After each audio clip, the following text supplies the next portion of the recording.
एक बड़ी खबर की और बड़ी जानकारी आ रही है, उस पर यहाँ पर सबसे पहले कर लेते हैं। संसद के विशेष सत्र से पहले कांग्रेस की बड़ी बैठक।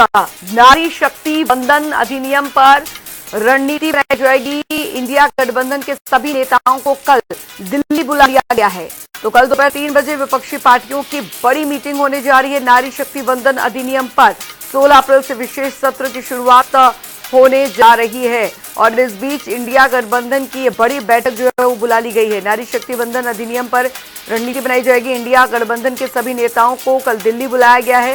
इस वक्त की बड़ी खबर, कल दोपहर 3 बजे विपक्षी पार्टियों के तमाम नेता जो मौजूद रहेंगे। नारी शक्ति वंदन अधिनियम संसद के विशेष सत्र से पहले कांग्रेस की बड़ी बैठक जो है नारी शक्ति वंदन अधिनियम पर रणनीति, विपक्ष इंडिया गठबंधन की क्या कुछ रणनीति यहाँ पर रहेगी, वो यहाँ पर चर्चा इसकी की जाएगी। तो बता दें आपको इस वक्त की बड़ी खबर, नारी शक्ति वंदन अधिनियम पर 16 अप्रैल से विशेष सत्र संसद का बुलाया गया है। संसद के विशेष सत्र से पहले कांग्रेस की ये बड़ी बैठक जो है वो होने जा रही है। नारी शक्ति वंदन अधिनियम पर ये रणनीति जो है वो बनाई जाएगी। स्पर्श शर्मा संवाददाता हमारे साथ जुड़ गए हैं ज्यादा जानकारी के साथ। स्पर्श, संसद के विशेष सत्र से पहले कांग्रेस की और इंडिया गठबंधन की ये बड़ी अहम बैठक कल बुला ली गई है।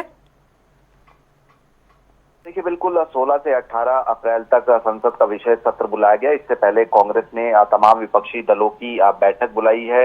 15 अप्रैल यानी कल दोपहर में ये बैठक होगी और इसमें नारी शक्ति वंदन अधिनियम बिल को लेकर किस प्रकार की रणनीति रहे उस पर डिस्कशन जो है सीधे तौर पर देखने को मिलता हुआ नजर आएगा। कांग्रेस समेत जो विपक्षी पार्टियां वो कह रही है कि नारी शक्ति वंदन अधिनियम जो बिल है उसके पक्ष में तो वो सीधे तौर पर खड़े हुए हैं, लेकिन इसके जरिए क्या सरकार जो परिसीमन करना चाहती है उसको लेकर कुछ असमंजस की स्थिति जो है वो लगातार कांग्रेस समेत जो अन्य विपक्षी पार्टियां हैं उनके जहन में बनी हुई है।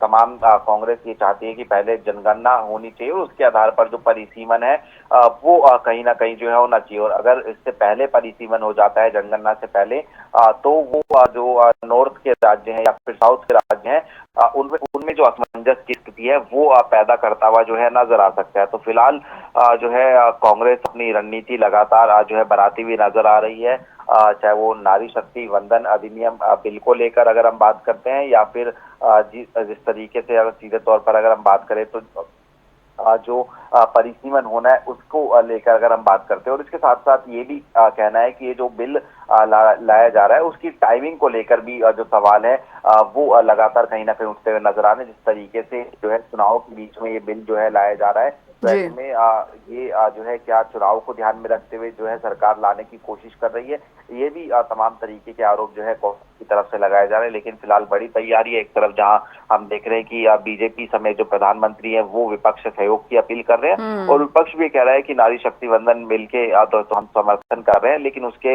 एवज में क्या परिसीमन को लेकर भी जो है बड़ी डेवलपमेंट हो सकती है, इसको लेकर अभी तक असमंजस की स्थिति बनी हुई है। यानी कि संसद के इस विशेष सत्र में जो भी विपक्ष की अवधारणा है इस अधिनियम को लेकर, उसको लेकर कहीं ना कहीं हंगामे के आसार जो है वो बने हुए हैं।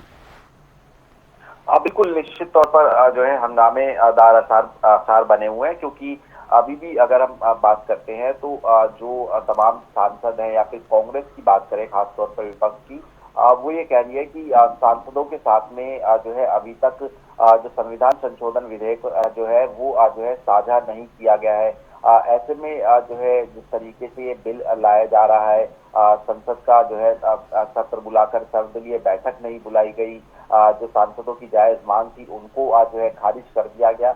ऐसे तमाम इफ एंड बट जो है वो कहीं ना कहीं अभी भी जो सांसद हैं या फिर कांग्रेस और विपक्ष है उनके सामने सीधे तौर पर जो है बने हुए नजर आ रहे हैं। और इसलिए हम देख रहे हैं कि जो विपक्ष है वो नारी शक्ति वंदन अधिनियम बिल के पक्ष में होते हुए भी जो बहस है वो करता हुआ नजर आ रहा है, और खासतौर पर जो टाइमिंग है या फिर परिसीमन है उसको लेकर जो सवाल है उठाता हुआ नजर आ रहा है। बहुत बहुत शुक्रिया स्पर्श शर्मा इस तमाम जानकारी के लिए।